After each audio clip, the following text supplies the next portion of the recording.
My EverQuest story starts with I was Firiona Bay.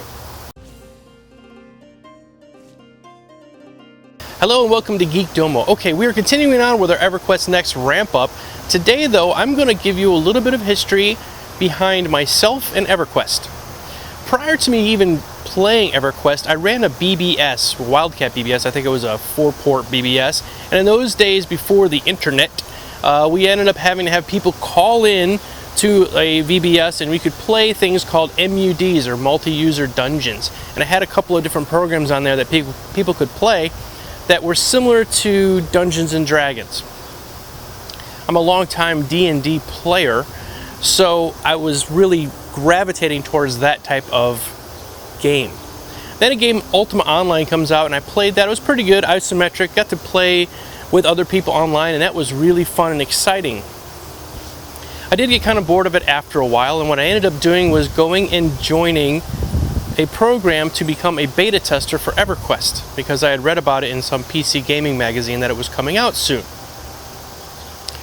A friend of mine talked me into getting a 3D graphics video card, which were really rare in those days. My very first card was a Canopus 3D FX. I ended up getting into the beta program through Sony. They sent me an invitation. I was one of the first waves of beta testers to try out the game. My very first experience logging in was absolutely incredible. Here was a screen with buttons all around it. In the center was a big opening that had a 3D rendering of the landscape in front of me. I made a human, walked out into the common lands from Freeport, which is where the humans started, and I saw a bunch of rats around. I fought a couple of them and I thought, oh, this is fun, but I want to explore. So I just kept running. And I ran for maybe 5-10 minutes, and the sun started going down. I thought, well, that's no big deal. Obviously, I'll be able to see once the sun goes down. No. It was a completely black screen, and I started panicking. I didn't know which way I should go to go back. So I ran around in circles for a little while, and somehow I found an opening in the mountainside. I ran into there, and what I ended up doing was running right into the Dark Elf starting area. I made it that far as a level 1 human. After that, I got one shot by a guy named Dorn. I don't remember if he was right there or not, but this is a long time ago. After my whole problem with not being able to see, and after getting one shot by this Dark Elf, I decided I'm going to make a Dark Elf. So I made a Dark Elf, played him for a little while, I got to maybe level 2 or 3, and I said I'm going to venture out and explore. So I left the Dark Elf starting area and went right back into Freeport.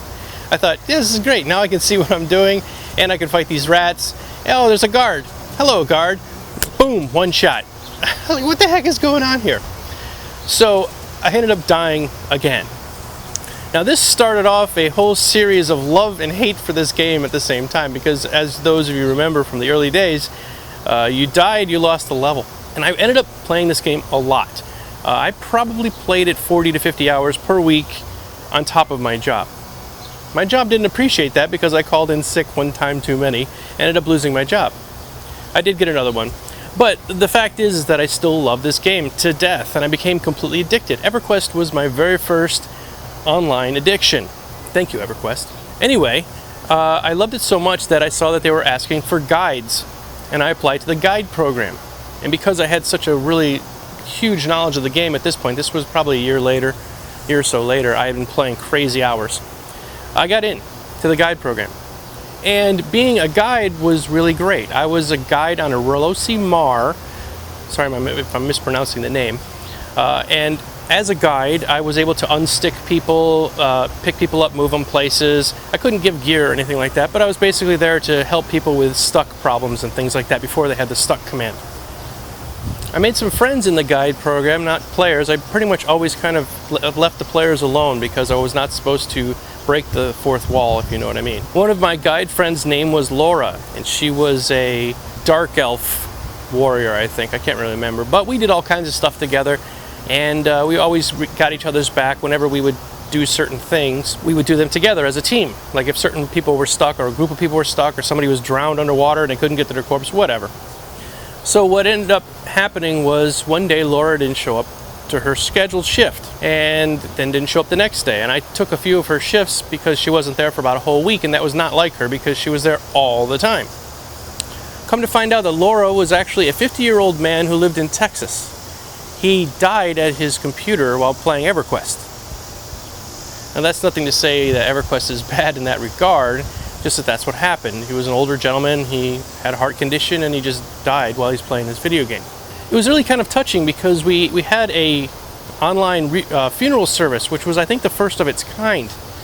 And we had many players come. We were in Fadeware, and we went to the forest, had the funeral service there. A lot of people came, left their regards, and it was quite touching. I never seen anything like that before, and that was one of the first things I ever remember taking away from EverQuest, was the sense of community and friendship that we found from other players. Before I left the guide program, eventually I did leave it, and eventually I did stop playing EverQuest. The reason I left the guide program was a few-fold things. Mainly, I got to see Oz behind the curtain. So once I got to see that, the fantasy part of the game sort of went away from me. I couldn't really play anymore because I knew that just over this wall was nothingness. It was just a line painted on a canvas, and that was it. So I ended up losing a little bit of fantasy feeling to the game. It didn't ruin it forever, but for a while I was pretty much done with it. Before I left, though, I did get to do one thing. My EverQuest story starts with, I was Firiona Bay. I know there's already somebody who put that up there, but I really was her. What happened was the Cunark expansion was coming out, and we were doing these role-playing sessions, and it was great. And they needed somebody to play Firiona, who was from the guide program, and I was like, I'll do it. So I actually got to play her for, I don't know, 3 or 4 hours. I got to walk around as her, got to role play as her, and when I talked as her. It was really awesome. And a lot of players came up and were begging for equipment and just talking to me, and it was awesome. So that was one of the best things that ever happened to me in the guide program, and one of the best things that ever happened on EverQuest. So that's a little bit about my story. I'm really excited about EverQuest Next coming out, and I wanted to make this video to fill everybody in who might be checking me out on my channel, or maybe I'm going to put this up on the EverQuest Next requests for my EverQuest story. So that was my story. I'm really looking forward to the new version of EverQuest, and thanks a lot, everybody. Talk to you later. Your skills are tied to the weapon you're carrying. If you're carrying a halberd, you're going to do one type of attack. If you're carrying a sword, you'll be able to do a different type of attack.